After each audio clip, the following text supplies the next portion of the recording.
Hello and welcome to the 15-minute show, part of the Arsenal Therapy podcast. As always, I'm your host, Adam Keys. Thank you for joining us today. Please make sure to hit the like and subscribe button. It really helps us grow this channel. And obviously, like this video and comment. Let us know your thoughts on this. Keep engaging with our content. Keep helping us grow. Today, we're here to talk about Jurrien Timber. He's a player that I think every Arsenal fan is really eager to have back. We've waited patiently for him. We were absolutely heartbroken when the injury happened. It was one of those incredibly unfortunate injuries, one of those that it just happens so rarely that a player on the Premier League debut gets struck with such an awful injury, especially someone like Jurrien Timber, who has missed 7 days of action in his entire career up to this point. He's a player with a completely clean injury record, couple of minor knocks, and that's it. It's when we looked at who Arsenal were signing in the summer, when we did a video back then, one of the things we highlighted was the injury records of the players we were bringing in. Kai Havertz, Declan Rice, Jurrien Timber, David Raya, all four of them incredibly clean injury records. And for Jurrien Timber to suffer such a horrible injury on day one of the Premier League season was just a cruel fate for such a talented player. But it's been almost 6 months since we last saw Jurrien in action. And what is important to remember is we actually don't know how good he is at Arsenal. And that's something that seems weird to say, because I feel like we as a fan base has been so connected with him for so long, because we've been watching comps, we've been kind of reminiscing about his performances in pre-season, the Community Shield. But we saw 45 minutes of action against Forest when we had them panned back in. And it'll be interesting to see what Timber actually brings to the team, because although he's been at the club since the summer, we haven't had a chance to see him in action yet. So today we're going to do a bit of a scouting report, look at what he did for Ajax, where Arsenal have evolved to now as a team compared to where we were when we brought him in, and what we can expect to see back from him. And look, I'm no injury expert, so I'm not going to do too much guessing in terms of how his recovery will actually work. We do hope to do a follow-up show with someone who is more specialized in that area rather than my guesswork. So today it will just be a focus on Jurrien, and I couldn't resist but to find a picture with him behind the camera, yet another Arsenal player grabbing the lens and taking a shot. So Jamie Carragher, eat your heart out, mate. But today we're going to have a look at Jurrien, and obviously we've seen a lot of pictures from Arsenal in recent weeks that he is back in the training ground. These were some of the first pictures that came out with him in the gym doing unopposed work. This is very normal, this stuff. We've seen it. I personally have dislocated my knees 5 times. I've done this kind of recovery work. It does come fairly early on in the process. So this doesn't give us a lot of information.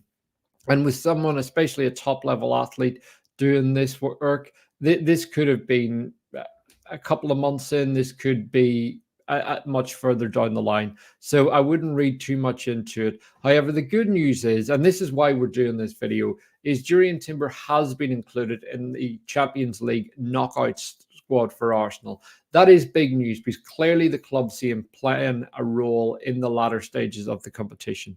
So obviously we've got Porto at the end of this month. That will most definitely come too soon for him. However, the fact that he is going to be available to play some minutes in this competition, and Arteta wouldn't register him if he didn't see him having some kind of role to play. That's the key thing. We may not see Jurrien Timber back to his absolute best this season, but if Arteta can get him on the pitch and playing football, that means come pre-season, he will be ready to go. He will be ready for a normal pre-season. And it's part of the kind of the long-term future of Timber that we hope to have him back for, and not just Arsenal's title hopes. But for Arsenal, it would be great to have him back, because as Romano said, he's a fantastic player, and it would have him back because it would help in many positions. And we've also seen Dr. Raj, who, friend of the channel, and someone who we've got huge respect for. And he has talked about Timber's kind of return to action video. This was the video that went on in January from Dubai. And he said he would always urge patience at this stage. So this was a month ago. He said, he has progressed to full weight bearing for running and multi-directional movement as well, both with and without the ball. Next steps will be increasing the intensity and adding more spontaneous movements, progressing increasingly to sport-specific testing and drills. So again, there isn't a huge amount of guesswork from our friend Dr. Raj here. This is something that we would fully expect. I went through this myself when I was recovering from different injuries, where you start off in very controlled settings, then you work your way onto a pitch or whatever sport you're playing. And the scariest thing from any injury is doing those movements that you've got essentially no planning ahead of, the very spontaneous things where you're twisting and turning at very short notice. And that's ultimately where a lot of injuries do happen. So getting those muscles strengthened, getting the ACL back to the point where it's capable of doing those things is obviously going to be the key thing for Timber. But he's been very positive about his return. And he said about Arsenal, he recently did an interview on Arsenal.com, and he said it's a great environment to work in with respect and everyone who works here, the chefs, the physios, it's one big team. And that's something we have heard before from other players as well. And we've heard Declan Rice be praised openly. He's someone that's come in and made a huge effort to learn everyone's names, from the cleaners to the chefs to the backroom staff.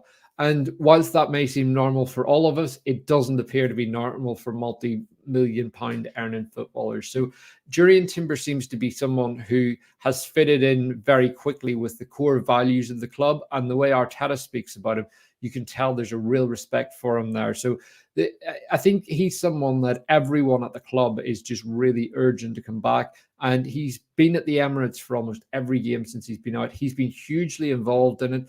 He's someone that hasn't taken himself away. He hasn't withdrawn from the club. He has actively participated in kind of attending games, being involved with the squad, going into the dressing room after the games, we've heard as well. So it's great to see someone like that being involved and being in and around the players, and really, I guess, embracing themselves in the atmosphere and the title charge, and being part of the group, even though you know you're not involved, which can be extremely difficult.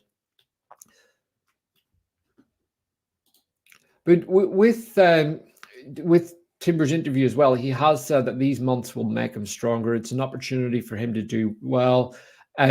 Even though he's not playing, he will become stronger mentally, physically, and to feel at home. So obviously he is moving away. He's moved to a different country. He's someone with a twin brother who has lived essentially side by side his brother for a long time, and up until very recently still shared a bedroom. Twins, as everyone knows, are people who tend to be very, very close. So that is something that I guess is another challenge that we don't always think about. And the environmental change for footballers is something that's huge. So hopefully these few months, while it's difficult to take the positives out of an ACL injury, they do give Jurrien the ability to adapt to his new surroundings and settle in what's probably going to be the hardest way to settle, because football would have been the distraction for him as his personal life off the pitch got back to normal. But he is someone who said he's looking at the positives, and he think there are many.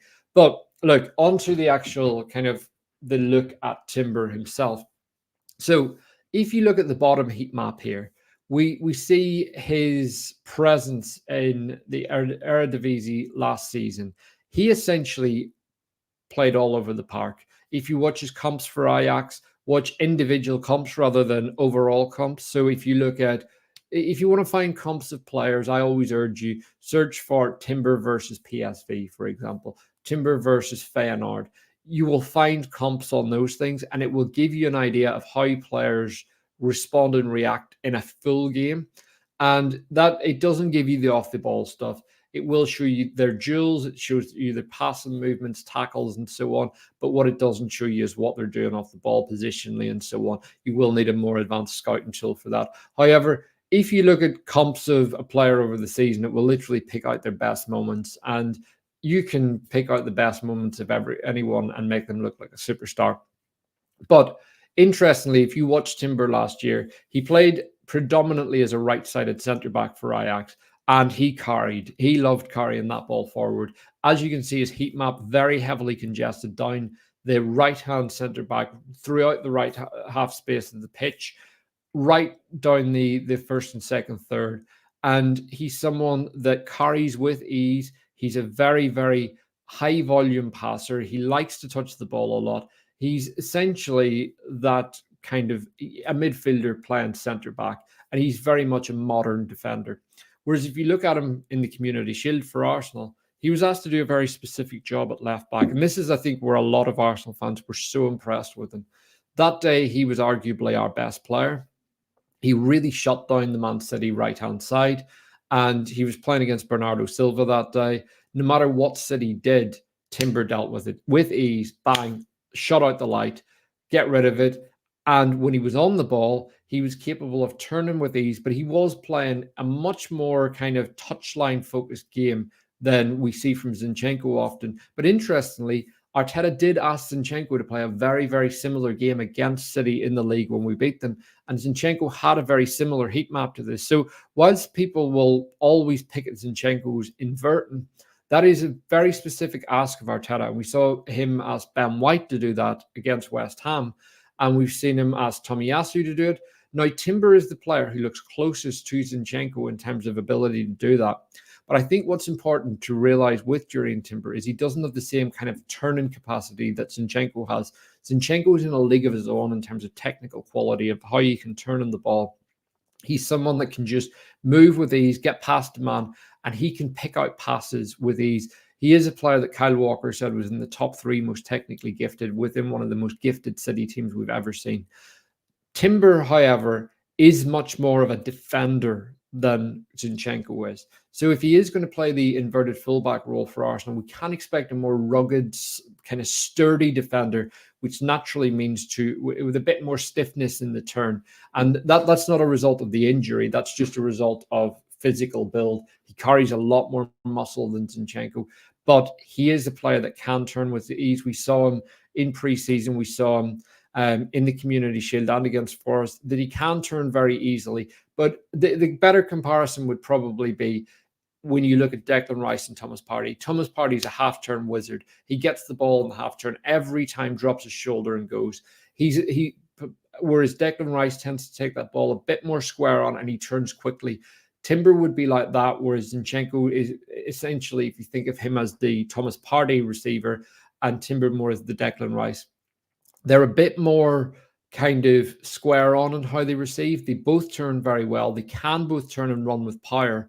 And they are both very, very good at protecting the ball after they turn, which is something that that Zinchenko isn't always the best at. He is more technically secure than he is physically secure on the ball. But if you look at Timber's numbers in the Community Shield, played 76 minutes. He won possession, the second most on the pitch in the defensive 30, and the most interceptions in the game. He had 4 recoveries, which put him 8th, but he had a 92% passing accuracy, which is extremely impressive considering he was playing against a very, very good Man City team. And that kind of echoed what we saw from Timber in the Eredivisie last year for Ajax. He was the highest player with touches in the league, over 3,000 touches, which, as I said, a high volume touch player, high volume passer. And again, first in the league for passes completed, 2,500. And again, 902 of those were forward passes, which again was the highest in the league. Final third passes, 9th in the Eredivisie, 544 passes. I don't think I can express how insane it is that a defender playing right centre back had the 9th most final third passes completed in the league. That is unheard of. That stat would usually be going to a centre midfielder or a 10, maybe a winger, but that a very creative, technically gifted player in the middle of the park, predominantly higher up. And again, 92% passing accuracy, putting him 14th in the league for passes completed. So when you look at the the number of passes completed, the number of forward passes, the number of passes in the final third, and then you consider he had a 92% passing accuracy. This is pretty insane. And these are the kind of numbers we see from Saliba, except for the final third passes. Saliba's passing accuracy is insane. And he's a player that plays adventurous passes. He's a player that doesn't give the simple 3-4 yard passes that other centre-backs do. Saliba can take 3 or 4 players out of the game. Zinchenko can do that as well. And I think this is what we're going to see from Jurrien Timber, not to mention he's also a player that loves a duel. And we know what Mikel Arteta thinks about duels. He gets angry when he loses a duel. But if you look at Timber's traits, touches 96th percentile within the top leagues of Europe, chances created 80th percentile, aerial duels is actually a weakness. He only finds himself in the 5th percentile. So that is something that is very weak. Defensive actions, again, something could be a result of Ajax's kind of sheer domination in games. But he is a player that we've seen very early on, really does thrive in duels. And so, look, but when we look at where he ranks across, again, the Eredivisie, obviously we've discussed his passing stats, but progressive carries 487 and his carry progress over 5,000 meters, which kind of feeds into the heat map that we've seen down that right half space, really carrying the ball with aggression and power. And this is what I've said, when he turns, he can turn with power and drive. This feeds into what I've said about Declan Rice. There's similarities in the way the two of them play. They can really drive forward with the ball in the way that other players in our team can't. Thomas Partey and Declan Rice, if you look at Partey, he gives you the verticality. He gives you real silkiness. He's got feather feet. He's someone that can just move the ball with ease. He can pick passes anywhere. Declan Rice can't do what Partey does, but Partey can't do what Declan Rice does. Partey doesn't have the same power when he drives forward. He can't go backwards in the way Declan Rice can. Partey's much more of a side-to-side mover, and hence the octopus nickname. And again, Zinchenko, he's not a powerful carrier. He's someone that can get the ball. He's a passer. He's a dictator. He's essentially a 6 that plays as an inverted fullback. What Timber gives you is a high-volume passer with the power of a defender, but also the carry strength of a midfielder. And this is what makes him so exciting to come back, because we would be having him and Declan Rice, 2 players that are disruptors both defensively and offensively in the team. So these stats really feed into and really show what a player like Jurrien Timber can be offering at Arsenal, because what he has is very different to what the rest of the team brings. And there's a lot of hope goes into him recovering and him really coming back the way that we saw him earlier in the season. If he can do that, Arsenal are bringing a very, very special player into the team that I guess is a hybrid between Tomiyasu and Zinchenko. So he brings the Zinchenko kind of pass, high touch volume, technical quality, and the defensive ability of Tomiyasu. Now, he probably doesn't have the same kind of the higher end of Tomiyasu's defensive ability or the higher end of Zinchenko's technical qualities, but he's got kind of close to Tomiyasu's defensive strength, close to Zinchenko's technical qualities. You put them together, you've got an incredibly gifted player who can play left back, left centre back, right centre back, and right back. Potentially could do a job in midfield. So look, this is a returning player that Arsenal fans need to be very excited about. And if we can see him for the last couple of months of the season, hopefully we will see him by the end of kind of maybe mid to the end of March. This would be an extremely exciting addition for the rest of the season. Look, we've had a good few viewers who have joined us during the stream today. Big thank you to everyone that's joined. Please hit the like button on this video and please leave a comment. Let us know your thoughts on this. Are you excited to see Timber back? And please join us again on Friday. We'll be back for another show where we will do another deep dive into another player and have a look at what we've got coming up as well. So thank you again to everyone that's joined, and please hit the like and subscribe button, and we will see you later.